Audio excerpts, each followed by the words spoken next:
Hello Zimbabwe, my name is Zodwa Mkandla, a girl from Fingo location in Matebeleland, 40 kilometers from Bulawayo. I know most people don't know where that is, but that's where I come from. We are the few Fingo people that originated from South Africa back then. Our ancestors came from South Africa, migrated to Zimbabwe, and then we are a few closer people in Matebeleland. They call us the Fengu, Amamfengu. We are the Xhosa clan. Proudly Zimbabwean, born and bred in Zimbabwe. I'm 52 years of age, a mother of two girls, beautiful girls, 28-year-old and a 23-year-old. They've both one is married now, proudly a mother-in-law of one son-in-law. My last daughter is finishing university this year. I'm not married. I'm also not searching. I think my relationship status, I would want to keep it private. Yes, there is someone in my life, but I'm not going to disclose names. All I can tell you that he's not Zimbabwean. But yeah, I am in a relationship. Born in the village and gone to school in the village. Being a daughter of parents that were struggling to make ends meet. My mom gave me to my grandmother. My grandmother gave me to the son. The son who then brought me to Harare to continue my education. That was from Form 1. But I can actually say most of my life was in the village. Because when you're already in Form 1, I mean, you're already grown. But growing up in the village, going to school in the village, I never ever thought in life that I was ever going to be come to town, to the city. I never thought I was ever going to come to the city. I'm one girl who just used to aspire, but I never ever one day dreamt that one day I would live in a big city like Harare. Even in a city like Bulawayo, I never thought I would even stay in Bulawayo. I remember growing up seeing trains on the side of the road and will rush to the side of the road, waving at the people that were in the train. Even cars on the main road. Our house was not far from the main road in the village. So I'll be waving at cars. Then one day, well, I never even said one day. I was just admiring that, oh, okay, other people are living. I never thought there was a life behind the life that we're living in the village. So I never had dreams of coming to the city. I always thought that I'll finish my Form 4, get married, have my kids, and that's all I ever thought. That's all I ever saw myself in the village. Fortunately, God had a different plan for me. When I came to Harare with my uncle, who was working for Foreign Affairs, he took me to Harare, took me to school. I went to Mount Pleasant High School. I mean, it was difficult at Mount Pleasant High School because I was coming from the village. I couldn't even speak English. Huh? We only speak in Ndebele, that's all I knew. I couldn't speak English, it took a long time, a whole term or 2 terms for me to be able to converse, even with other kids at school. I was speaking broken English. I never thought one day I'm going to be this person that can actually stand in front of people and motivate other ladies, motivate children, or motivate other people in the industry and talk, I mean, at high level about even my country or even about anything. But coming into Harare, finishing my diploma, starting work at Express Motorways as a bus conductor, like I always tell people don't believe I was a bus conductor, but yes, that's what was my first job. I used to sell bus ticket for Express Motorways then. I know they closed down, but after that, that's when my journey began. I joined a travel agency as a receptionist. I started at the bottom. Most people think that when they see me now, they think I was born with a silver spoon in the mouth. I was not. I've had to work very hard for everything that I have. When I then started my first job at Express Motorways, I was then now gaining confidence each day, learning from other people what they were doing, learning from people in the society, learning from people in Harare. Harare is a very big city. From someone who came from the village, who had never even been to Bulawayo as a town itself. So finding myself in Harare for me was an achievement. It was like someone who has been taken to America, even though at that stage I didn't even know there was a place called America. Coming to Harare, doing my diploma courses, working at Express Motorways, starting my job with the travel industry, coming from starting at the bottom until senior consultant, being able to issue tickets, talking to different people, learning how to converse with clients at different levels, selling to them, being a marketing person. I think it gave me confidence. I ended up like having so much confidence in myself that, you know what, I can actually do this. But at that stage, I was not even thinking of opening my own travel agency. I was always thinking of, I can earn more money than what I'm earning. So I always changed jobs. I was staying in one company 2-3 years. I look for another job that is paying more.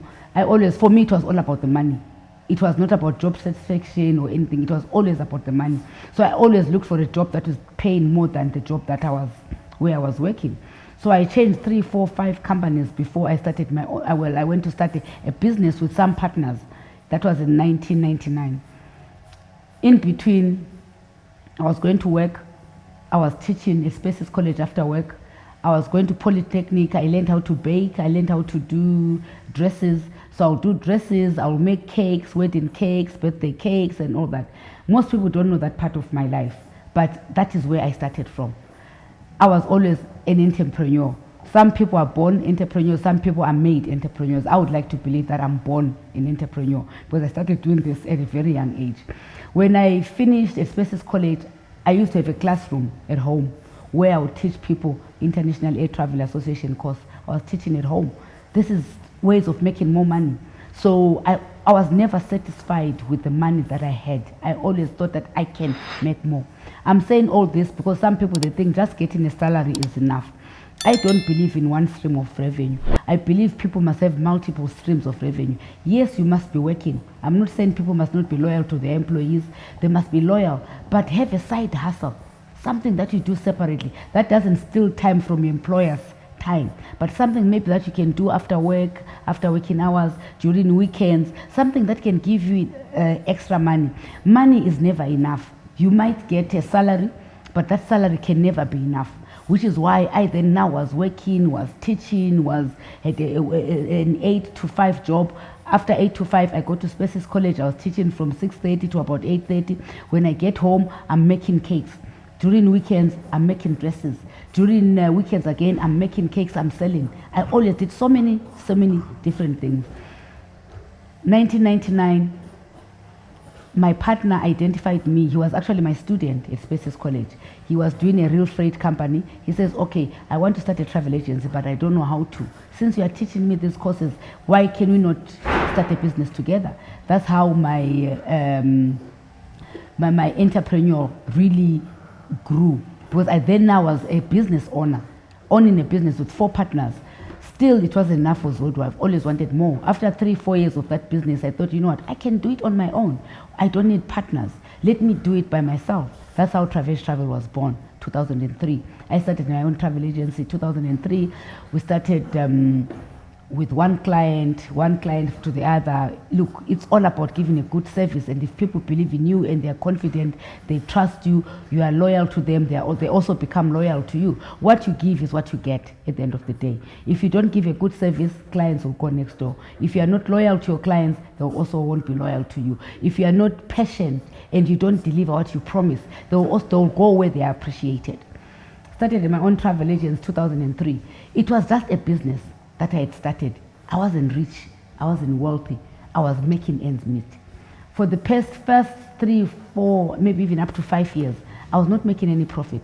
I was only making enough money to pay my employees. I was going to Dubai to buy clothes to come and sell, buy computers to come and sell, to make ends meet, because I wanted my children to have good education, to go to good schools. So I needed enough money for me to be able to take my kids to school. I was already divorced. I jumped one part of my life. I think I divorced at the age of 27. My daughter, no, not 27, I think 30, 31. That's when I got divorced from the father of my 2 girls.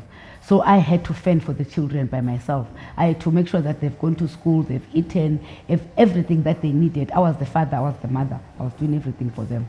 So I had to try and earn as much money as I can, which is why I don't believe that when people say there's no money, there's no jobs, there's no this, the money is there. Identify what you can do that can generate money for you. Most people want to just say, oh, the economy is hard, things are hard. They then fold their hands. Who are you folding them for? No one is going to come and just put money on your table. Try and do something, even if it's selling tomatoes, even if it's growing vegetables. Do you know Pick and Pay? Food lovers, they sell vegetables. Most of us think that they look down on people that sell vegetables, that sell tomatoes, that sell onions. They think it's a job for people that are poor. It's not. Food lovers started somewhere.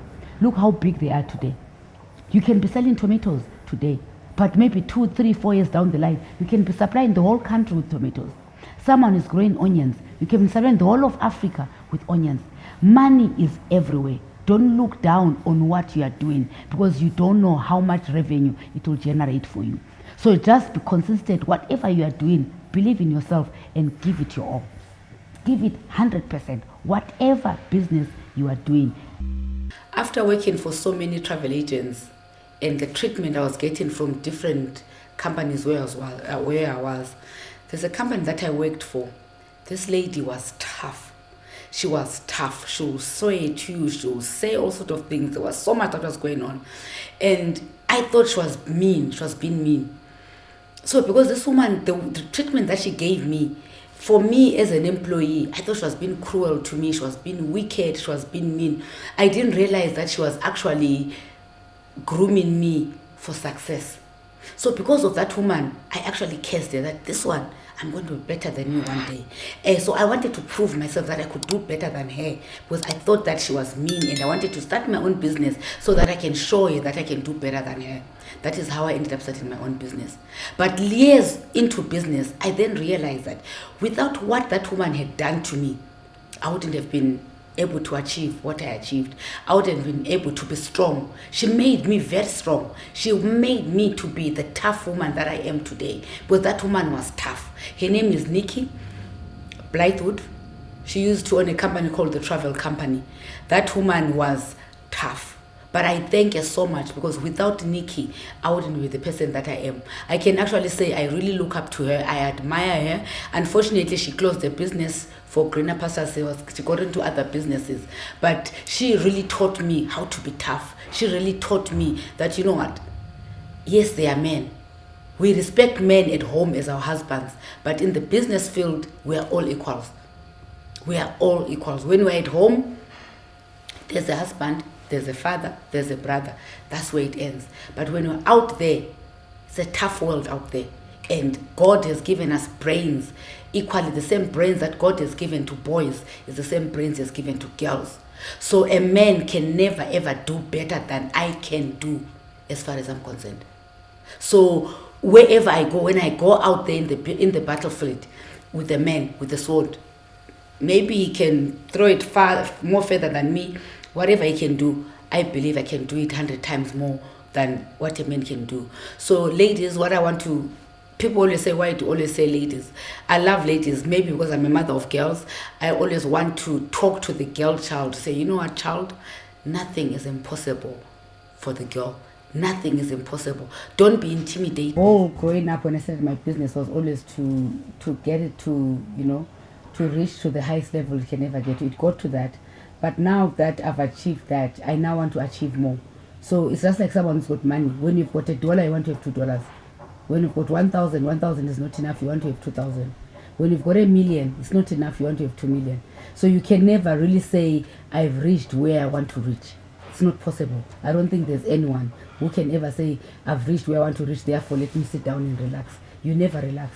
You always want to attain more things. You want to find other avenues of making money. You want to find more businesses, different kind of business. Like with me, like right now, I've gotten my business to where I want it to be. And I think I've given it enough of my time. I've given my company 20 years of my time. So I think it's time for me to bring up the younger ones who are upcoming, that've got sharper brains than me. Everything now is about technology. It's all about IT. I never attained the highest levels of education like all of you know. People think that maybe I've got a PhD, I've got an MBA, I've got a degree. I don't even have a degree. I only have a diploma. That's all I have. Why I'm saying that is because people think for you to be successful you must have a PhD. For you to be successful you must have an MBA or whatever. I don't believe in that. Though both my daughters, I've told them that you all must have your MBAs. I'm seeing my education through them. Though they pick what they want to learn, not what I want. They choose their own degrees. I don't choose what their career path for them. I just guide them. But they do what they want to do themselves. So I think besides wanting to own my own airline, which I still haven't achieved, I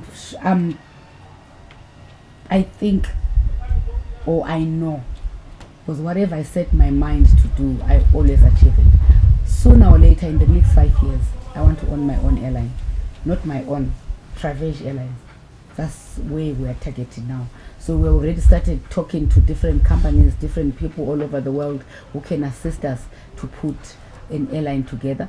If we can't put an airline together, still we've got our own national airline as Zimbabwe. We can always work with the national airline and make sure that it becomes as big as all these other international airlines. So it's not that if I cannot achieve it myself, we can also always achieve it through other people or through other companies that are already existing, and then we work with them and see how far we can go. To be successful in life is not difficult. It takes hard work, perseverance, not giving up. It's not an easy world being in the business industry. It's not easy. It might look like, because for those that look at us, they think we've made it, like you say. But we still want to do better and bigger things than what we've done. But for those that want to start, what is important is to start. Once you start, don't give up. It's not going to be easy to start a business. My own business closed once in the process when banks closed back then. Just things behind our control. There was so much happening in the country, in the economy and everything else. But what is important is when you fall, you must be able to rise. You can fall 100 times. The most important thing is rising up. Don't give up. Whatever you believe in, whatever your goal is, whatever your mission, whatever your vision is, believe in it. And make sure that you align yourself with people that are in business, that think alike, that think like you, that are able to advise you, people that have been through it, that have seen it happening. Most people of today, they want to align with people that are successful. They think you can just wake up a success story. It's not possible. You have to start from the ground, going up. But don't ever take any advice that you get on the way for granted. Make sure it's good advice. Go for advice from the people that you've seen, that you have a paper trail, the footsteps of how they've walked their walk. Children of today are fortunate because they're taking over businesses that have already been started by their parents. They just come in and then they're taught. They can either run them down or improve on them. So it's also important as a parent, if you are giving a business to your child or if you are working together with your children, hold them by their hand. Don't leave them in the deep end. Teach them how you have done it. They might teach you one or two new things themselves because they've got sharper brains. They know more things that we do not know that they can teach us. So it's very important that you work together.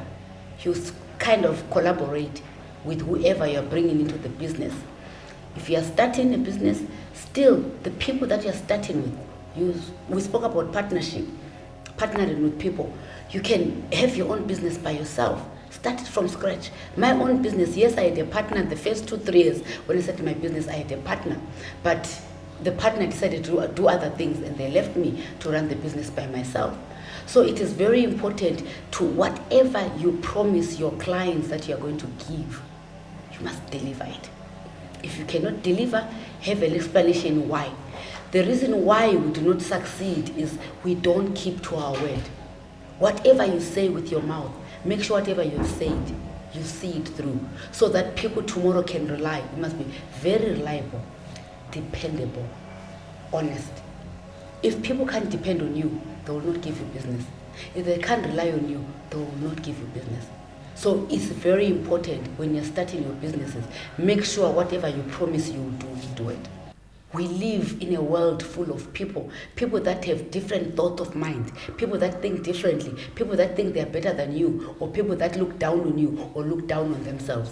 So it's very important that when we walk the walk, when we talk what we say, whatever we preach, practice what we preach.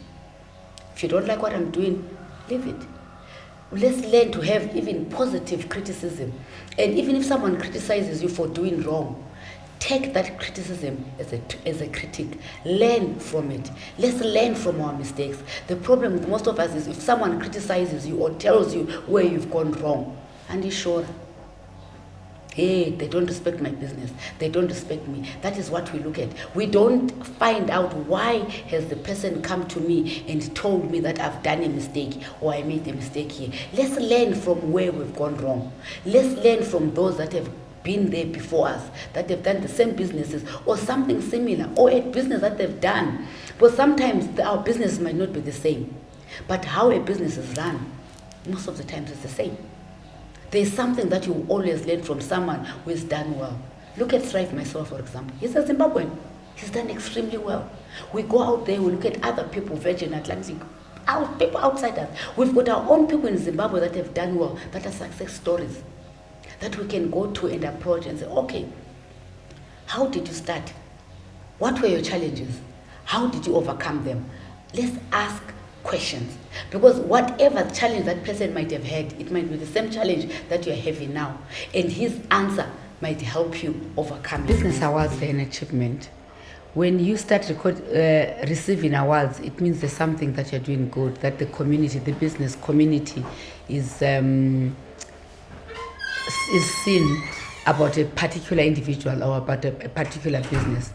My first ever award, the first award that I got was in 2010 from Zimbabwe National Chamber of Commerce. I'm sure most people know Zimbabwe National Chamber of Commerce, what it stands for. I was really, really, really, really, really happy, and I think that award made me start to realize that I am doing something positive in the community, in the business industry, in the tourism industry, and they are feeling what the company is giving to the community or to the business world. It was 2010. I was the businesswoman of the year for 2010. That was my first ever award. I was so happy about it, and going forward from 2010, I think I've gotten more than 20, 30, 40 other awards. And then the one from Women for Africa award, I got it in London, 2018. So those are the awards that I really think for me, they really meant a lot, because the one in London, it was all the women in Africa. And I got the businesswoman of the year for 2018 in United Kingdom. I'm going again there in May. They've invited me to come to be one of their main speakers for the event, and I'm also getting another award from what they've told me, from the letter that they've sent me. And they've got a business conference where we're going to be showcasing our different countries, and I'm proud that I'm going to be showcasing what Zimbabwe has to offer in the tourism industry, what Zimbabwe has to offer as a country, business-wise, the investors being open for business, like what our president always says. So I'm really looking forward to that event, to go and showcase what we have to offer. Back to my awards. Business awards, top achiever, top 10.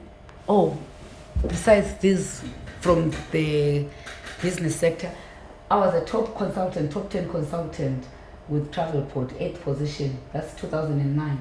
So you see, I've been getting awards as an individual, as a company, as a business as well, many of which from different airlines are also shown at the reception as